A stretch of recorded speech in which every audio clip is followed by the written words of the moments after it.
శాఖ మీరే మాట్లాడిన తర్వాత ఆయన మాట్లాడతారు. ఇప్పుడు మీ మీద కదా కృష్ణాంజనేయులు గారు మాట్లాడిన అంశాలన్నీ. సార్ కృష్ణాంజనేయులు గారు మాట్లాడిన మాటలు రాష్ట్రం అంతా అందరూ మాట్లాడుతున్నారు.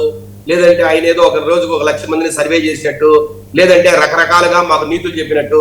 సార్ కృష్ణాంజనేయులు గారి మీద మాకు మంచి గౌరవం ఉంది. అంతేగాని మీరు చెప్పిన ప్రతి వాటికి తలుపుకొని గంగిరెద్దుల్లా తిరిగే వ్యక్తులం కాదు మేము. సార్ నేను ఒకటే అడిగా, సార్ మీరు గాదే సాయికృష్ణ పరామర్శించారు, మేము పరామర్శించదని ఎక్కడ చెప్పలా. కానీ అతనే పరామర్శించిన వ్యక్తి నవీన్ రెడ్డి అనే వ్యక్తి వారి తల్లిని ఎందుకు పరామర్శించలేదని అడుగుతున్నాం. మీరు క్రాంతి కుమార్ని పరామర్శించదని మేము చెప్పలా. మరి అదే పరిస్థితుల్లో అప్పుడు అమర్నాథ్ గౌడ్ కానీ సుధాకర్ కావచ్చు, లేదంటే రకరకాల వ్యక్తులు లేదు పోక్సో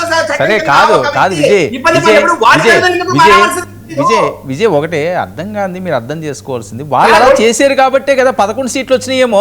మళ్ళీ అదెందుకు తగ్గుతారు మీరు? మరి ఎందుకు సార్ కృష్ణాంజనేయ గారు అంతగా వాళ్ళకు సపోర్ట్ చేసి మాట్లాడుతున్నారు? సార్ మేము ఏం చెప్పాం? జగన్మోహన్ రెడ్డి గారిని ఎక్కడికైనా పోతామని చెప్పామా? ఎవరిని పరామర్శించని చెప్పామా? సార్ నేనంటూ కేవలం మీరు క్రిమినల్స్ మాత్రం ఎందుకు గుర్తొస్తారు? సార్ డోర్ డెలివరీ చేసిన అనంతబాబును సరే ఇప్పుడు ఏం చేద్దాం? సరే ఇప్పుడు మళ్ళీ అక్కడికి వెళ్దామా? అట్లాగే సార్ అట్లాగే గంజాయి మీద కొండారెడ్డి పరామర్శిస్తాడు. అట్లాగే ఈ రోజు డోర్ డెలివరీ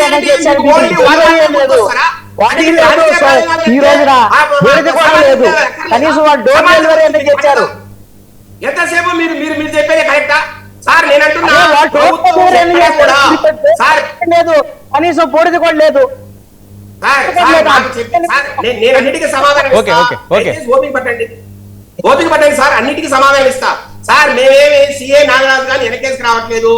చంద్రబాబు నాయుడు గారు సింగపూర్ నుంచి రాగానే ఫస్ట్ చేసింది మీటింగ్ పెట్టడం, ఆయన సస్పెండ్ చేశాం. హత్య కేసు మేము కేసు పెట్టాం, ఆయన జైలు పంపాం. ఈ రోజు పోలీస్ కస్టడీకి. సార్ ఎవరైనా సార్ వారం పాటు పోలీస్ కస్టడీకి అడిగారంటే అతని మీద ఎంత సీరియస్ ఉంది ప్రభుత్వం? దానికోసమే మీరు అంటున్నారు కదా ఈ రోజు బూడిద చిక్కలేదని. బూడిద ఎందుకు చిక్కదో అసలు నాగరాజు సాయికృష్ణ ఏం చేశారో తెలియాలి అందరికీ, ప్రజలకి. కాబట్టి ఈ రోజు మేము పోరాడుతున్నాం. కాబట్టి ఈ రోజు దర్యాప్తు అత్యంత పారదర్శకంగా జరుగుతుంది. ఈ రోజు హైకోర్టుకి వెళ్ళామండి సార్, సిట్టు దర్యాప్తు అధికారులు హైకోర్టుకి వెళ్ళారు ఈ రోజు. సార్ ఏదైతే కింద కోర్టు చెప్పిందో అవి మాకు సమ్మతం కాదు.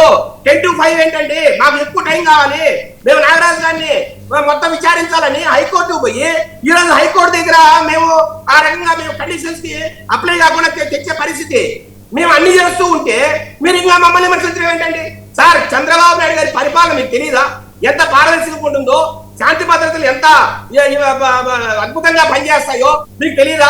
సార్ నేను అంటున్నా, మీరు ఇంకో మాట అన్నారు, మీరు పవన్ కళ్యాణ్ గారిని ప్రశ్న శ్రావణ్ని ఇతన్ని మీరు కంపేర్ చేస్తున్నారా?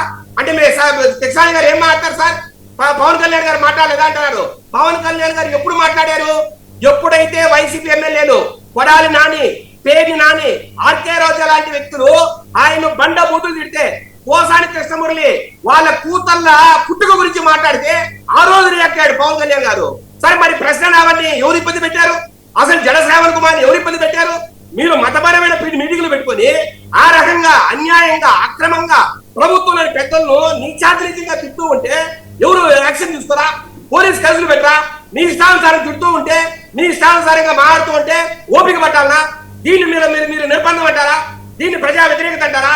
ఇలా మాట్లాడడం న్యాయమేనా కృష్ణాంజనేయులు గారు? మీరు సార్ ఇంకో మాట్లాడుతున్నారు. సార్ పవన్ కళ్యాణ్ గారు ఈరోజు కోట్ల మందికి ఆరాధ్య దైవం.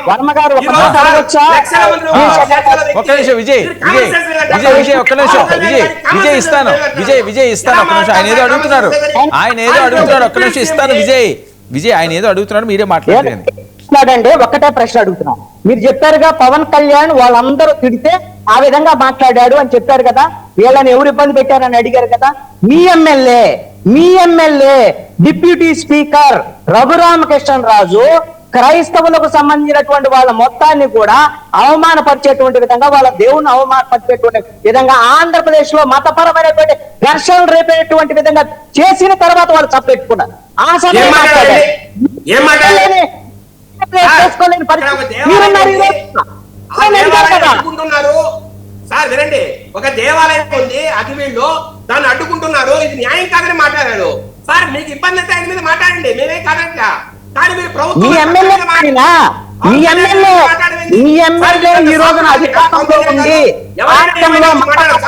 సార్ అతను సీఎం వచ్చేటువంటి పరిస్థితి మీ ఎమ్మెల్యే తీసుకొచ్చాడు. మీ సీఎం మీ ప్రభుత్వము మీ ఎమ్మెల్యే మేము చర్యలు తీసుకోవాలి.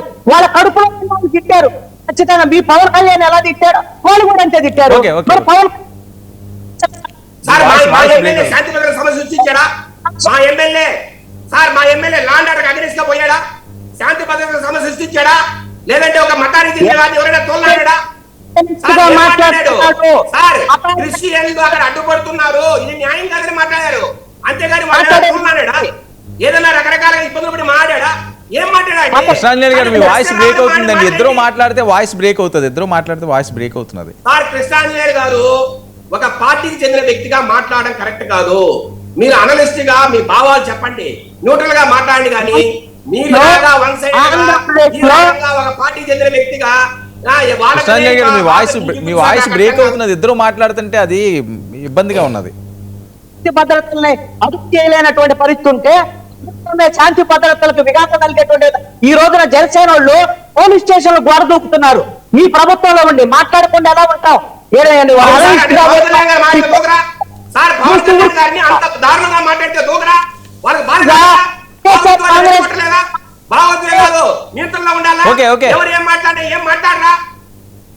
ఓకే జ్వాలాపూడి శ్రీకాంత్ గారు మాట్లాడండి. శ్రీకాంత్ గారు ఒక్క నిమిషం. విజయ్ ఒక్క నిమిషం. కృష్ణాంజలి గారు మీకు ఇస్తానండి. మీ వాయిస్ రావట్లేదు అసలు. కృష్ణాంజలి గారు మాట్లాడితే మీ వాయిస్ బ్రేక్ అయిపోతున్నది. నేను ఇస్తాను. మిగతాది కృష్ణాంజలి గారు ఒక మన సాయి కృష్ణ అంశంలో మాట్లాడిండేది కానీ అన్ని ఏకీభవిస్తా. కానీ దీంట్లో మాత్రము మన ఇది మావిగన్ గురించి జగన్ గారు కుట్రపూరితమైనది అన్నాడు. అంటే ఒక్కసారి చిన్న బయట విన్నాం. చంద్రబాబు నాయుడు గారు ఏం చెప్పారు అంటే, మావిగన్ చంద్రబాబు నాయుడు గారు మచిలీపట్నం, విజయవాడ, గుంటూరు ఇప్పుడే చేస్తున్నాం సిఆర్డిఏ పరిధిలో అని చెప్పాడు. విజయవాడ, గుంటూరు, మచిలీపట్నం అదే చేస్తున్నాం సిఆర్డిఏ. ఇప్పుడు కృష్ణాంజలి గారు దీనికి సమాధానం చెప్తే ఏం చెప్తారు? చంద్రబాబు నాయుడు గారు మాట్లాడితే మంచిది, అదే జగన్మోహన్ రెడ్డి గారు ఎత్తితే అది అబద్ధ. అది మీకు ఎట్లుంటుంది కృష్ణాంజలి గారి విషయంలో? ఇంతసేపు సరే ఓకే, దాని మీద వకాలత పుచ్చుకున్నారు, మావిగన్ మీద చెప్పారు. ఇప్పుడు విన్నారు చంద్రబాబు నాయుడు గారి మాట మాట్లాడింది. ఉండండి సార్ ఒక్క నిమిషం ఆగండి. నేను చెప్పిన తర్వాత మరీ మాట్లాడినారు. ఈ విధంగా దీనికి ఏం చెప్తారో మీరు సమాధానం చెప్పాలి. అదే విధంగా మన రైతులు అక్కడికి పోయారు అన్నారు. రైతులు ఆహ్వానిస్తే మా కమిటీ పోయింది. వాళ్ళంతకు వాళ్ళు కోలారు. రైతులు ఆహ్వానించారు. మాకు చంద్రబాబు నాయుడు గారు అన్యాయం చేస్తున్నారు, మా భూములు ఈకపోయినట్టు చేసి మమ్మల్ని చాలా క్షోభ పెడుతున్నారు, రండి అంటే పోయారు. అదే విధంగా జగన్ గారు నిధులు ఆపుతారు. జగన్ గారి భయం ఏమన్నారు? ఇంత మావిగన్ గురించి, ఈ వరల్డ్ బ్యాంక్ నుంచి వచ్చే నిధులంతా జగన్ మాట్లాడటం వల్ల ఆపుతారు, దాని వల్ల ఎవరికి నష్టము అన్నారు. సార్ ఈ అమరావతి 15-20 సంవత్సరంలో కాదు సార్, రాసి పెట్టుకోండి. మీరు అన్నారు 50% చేయాల్సిందేది 38% ఉందని. ఇక్కడ 8% కూడా లేదు. మీరు భ్రమపడుతున్నారు, మీరు పొరపాటు పడుతున్నారు. ఇక్కడ 8% కూడా లేదు. దీంట్లో మనం బాగా గమనిద్దాం. సీఎం గారు మాట్లాడి ఫ్లైట్ వేసుకొని పట్టు వేసుకొని సింగపూర్ పోతారు. కానీ ఆ సింగపూరే జగన్మోహన్ రెడ్డి దగ్గరికి వచ్చింది. శ్రీకాంత్ గారు మీరు కాదు కదా, మీరు డేటా తెప్పించుకోండి. 18% దాటి అయ్యింది అట, 8 కూడా కాదు సార్. 18%? సార్ వాళ్ళ మంత్రులే ఏం చెప్తున్నారు సార్, ఇక్కడ మౌలిక సదుపాయాలు, రోడ్లు, కాలువలు, ఈ ఎలక్ట్రికల్ లైన్స్ వేసేదానికే 2029 వరకు ఇవే అవుతాయి, దానిపైన కావు అని సెంట్రల్ మినిస్టర్ చెప్పాడు సార్. మొన్న చెప్పాడు, అంతకు ముందు చెప్పాడు. వాళ్లే చెప్తుంటే మీరు డేటా తెప్పించుకోండి అంటే డేటా తెప్పించుకునే మాట్లాడతాము. కానీ కృష్ణాంజలి గారు 38% కంప్లీట్ అయిందన్నారు. రాంగ్. అది ఏం చెప్పారు? మీరు చెప్పినట్లు నేను 8 చెప్తున్నా, అయింటే 18 అని చెప్తున్నాను. ఈ మౌలిక సదుపాయాలు రోడ్లే కావు. ఇదే మావిగన్ ముందుకు పోతే ఇంకా 15-20 ఏళ్ల వరకు మనము నిరంతర ప్రక్రియ అని వాళ్లే చెప్పారు. ఇవంతా కూడా మనం ఏది మాట్లాడుకున్నా కూడా ఇది దీంట్లో కష్టమే. ఇక్కడే చెప్పినట్టు కృష్ణాంజలి గారు, ఆ టెర్రస్ మీద ఏదో ఉందని మీరు విన్నారా? ఆ న్యూస్ ఉదయం నుంచి ఓడుతుంది, నిజమా అది? ఏమండి టెర్రాస్ మీద కృష్ణాంజలి గారు ఉండండి, దీనికి సమాధానం చెప్పండి. చంద్రబాబు నాయుడు గారు ఉండండి. కృష్ణాంజలి గారు చంద్రబాబు నాయుడు గారు మాట్లాడిన దానికి సమాధానం చెప్పి మరి ఆయన దానికి వెళ్ళిపోవాలి. అలాగే, ఓకే. అట్లానే వెళ్తాను నేను, అందుకనే అదే చెప్తాను, నోట్ అవుట్. Right, ఈ okay. రోజు చంద్రబాబు నాయుడు మాట్లాడినటువంటి మాటల కేసు ఏదో మీ మావిగాని ఉందా, అవన్నీ సిఆర్డీలో ఉన్నాయని చెప్పాడు కదా, మరి ఉన్నప్పుడు ఇంకా మావిగాని ఎక్కడ ఉంటది? అవును సార్, ఆయన అమరావతి అంటాడు కదా, అమరావతి అంటాడు కదా, ఆయన కూడా ద్వంద్వ వైఖరి సరే, కాదా? ఇద్దరు మాట్లాడకండి. ఆయన కూడా ద్వంద్వ వైఖరి కాదా? శ్రీకాంత్ గారు, నేను ఒకటి చెప్తాను, ఈ రోజున జగన్మోహన్ రెడ్డి మావిగానని మాట్లాడి జోకర్ అయిపోయాడు రాజకీయంగా. మీరు గమనించండి, వచ్చే ఎన్నికలు అని చెప్పాడు కదా ఎజెండా, వచ్చే ఎన్నికల నాటికి నాకు తెలిసేది ఏదో కొత్త వాళ్ళకి నేను అది చెప్తున్నాడు, వాళ్ళని రమ్మంటాను ఇలానే ఒక్కళ్ళు మిగలరు. ఏది కృష్ణా గుంటూరు ఉమ్మడి జిల్లాలో. కృష్ణాంజనేయులు గారు నేను ఒకటి చెప్తున్నాను, మీరు ఒక సీనియర్ జర్నలిస్ట్ గా జగన్మోహన్ రెడ్డి గారు ఇంత పార్టీ పెట్టి 15 ఏళ్ళు నడిపించి ఒకసారి ముఖ్యమంత్రి అయిన వ్యక్తి మాటల్లో నుంచి ఒక మాట వచ్చిందంటే దానిలో ఆంతర్యాన్ని మీరు ఒక సీనియర్ జర్నలిస్ట్ గమనించలేకపోవడం చాలా బాధాకరమైన విషయం. చెప్తానండి శ్రీకాంత్ గారు, ఆంధ్రప్రదేశ్ లో ఈ రోజున ఆంధ్రప్రదేశ్ రాజధాని అనేటువంటిది గజెట్ నోటిఫికేషన్ వచ్చిన తర్వాత కూడా ఇంకా పిచ్చి ప్రలాపంలో ఈ రోజున జగన్మోహన్ రెడ్డి మాట్లాడుతున్నారు. రాజ్యాంగాన్ని ఎన్నిసార్లు మార్చాం సార్ కృష్ణాంజలి గారు? రాజ్యాంగాన్ని ఎన్నిసార్లు మార్చాం మనం? రాజ్యాంగాన్ని ఎన్నిసార్లు మార్చాము? రేపు పొద్దున్నే జగన్మోహన్ రెడ్డి గారు వచ్చిన తర్వాత అసెంబ్లీలో పాస్ చేసి పోతే అక్కడ కాదా? ఈ క్వశ్చన్ చెప్పండి శ్రీకాంత్ గారు. మనము రాజ్యాంగాన్ని ఇన్నిసార్లు మార్చాము. రేపు పొద్దున్నే జగన్మోహన్ రెడ్డి గారు వచ్చిన తర్వాత అసెంబ్లీలో మళ్ళీ ఒక ఇది చేసి శ్రీకాంత్ గారు ఇది ఈ డిబేట్ లో తెలియదు కదా, ఇది నెవర్ ఎండ్ టాపిక్, ఇది నడుస్తూనే ఉంటది. రాజధాని ఉంది కాబట్టి ఆ టెర్రాస్ మీద నిజమా కాదా చెప్పండి, మీకు ఐడియా. ఒక మాటే శ్రీకాంత్ గారు లాంటి వాళ్ళు భ్రమపడే వాళ్ళు చాలా మంది జనంలో ఒకటి ఉందండి, జగన్మోహన్ రెడ్డి వస్తే మార్చేస్తాడు, చట్టం మార్చేస్తాడు. జగన్మోహన్ రెడ్డి మార్చడానికి ప్రయత్నం చేసి ఒక్క బారిలో పడ్డాడు, తెలుసా మీకు ఆ విషయం? 151 ఎమ్మెల్యే సీట్లు వచ్చి 22 ఎంపీ సీట్లు ఆంధ్రప్రదేశ్ హైకోర్టు చెప్పింది, మీరు వెళ్ళి పార్లమెంట్ కి వెళ్ళి చట్టాన్ని మార్చుకోండి, మీరు 3 రాజధానులు కాదు 33 రాజధానులు వెళ్ళమంటే జగన్మోహన్ రెడ్డి వెళ్ళాడా పార్లమెంట్ కి? అప్పుడే పోలేనోడు ఇప్పుడు 11 సీట్లు వచ్చిన జగన్మోహన్ రెడ్డి ఎక్కడున్నాడా? జగన్మోహన్ రెడ్డిని ఎవరు పడుచుకోవట్లేదు ఆంధ్రప్రదేశ్ లో.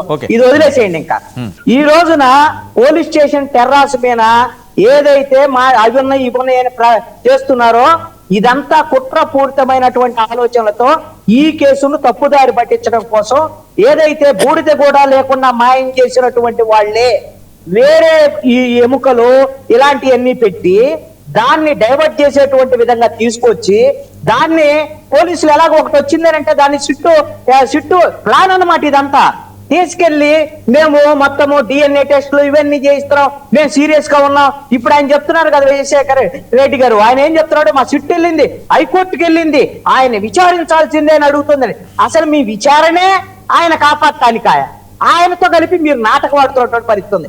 ఇవన్నిటినీ కూడా కేసుదారు తప్పుదారి పట్టించడానికి ఒక పక్కా ప్రణాళికతో సిట్ దర్యాప్తు జరుగుతుంది. దీని వెనకాల మిస్టరీ ఉంది, దీని వెనకాల ప్రభుత్వానికి తెలిసి ఏదో కుట్ర కోణం ఉంది. సాయి కృష్ణ హత్య అనేటువంటిది ఈ రోజున కేవలం యాదృచ్ఛికంగా జరిగింది కాదు. అన్ని విషయాలు స్వతంత్ర దర్యాప్తు సంస్థతో దర్యాప్తు జరిగితే మాత్రమే వస్తాయి. భవిష్యత్తులో ఆ విధంగా స్వతంత్ర దర్యాప్తు సంస్థని హైకోర్టు గాని సుప్రీం కోర్టు గాని వేసిద్ది అని తెలిసి ప్రభుత్వానికి, అందుకనే భయపడి సిట్టు ద్వారాగా ఈ మొత్తం ఆధారాలని సమూలంగా నాశనం చేసేటువంటి ప్రక్రియ. ఈ కేసు లాజికల్ ఎండ లేకుండా ఎన్నాళ్ళున్న కేసు తేలినటువంటి విధంగా శవమే లేకుండా బూడిద లేకుండా చేయటం అనేటువంటిది ఒక్క సిఐ వల్ల సాధ్యం కాదు. దీని వెనక ప్రభుత్వంలో ఉండేటువంటి పెద్దల యొక్క పాత్ర ఉంది. ఓకే కృష్ణాంజలి గారు, చూద్దాం ఏం జరుగుతుంది. థ్యాంక్ యూ అండి, thank you so much Krishnanjali గారు చర్చలో పాల్గొన్నందుకు. థ్యాంక్ యూ జ్వాలాపురం శ్రీకాంత్ గారు, థ్యాంక్ యూ విజయశేఖర్ రెడ్డి గారు, థ్యాంక్ యూ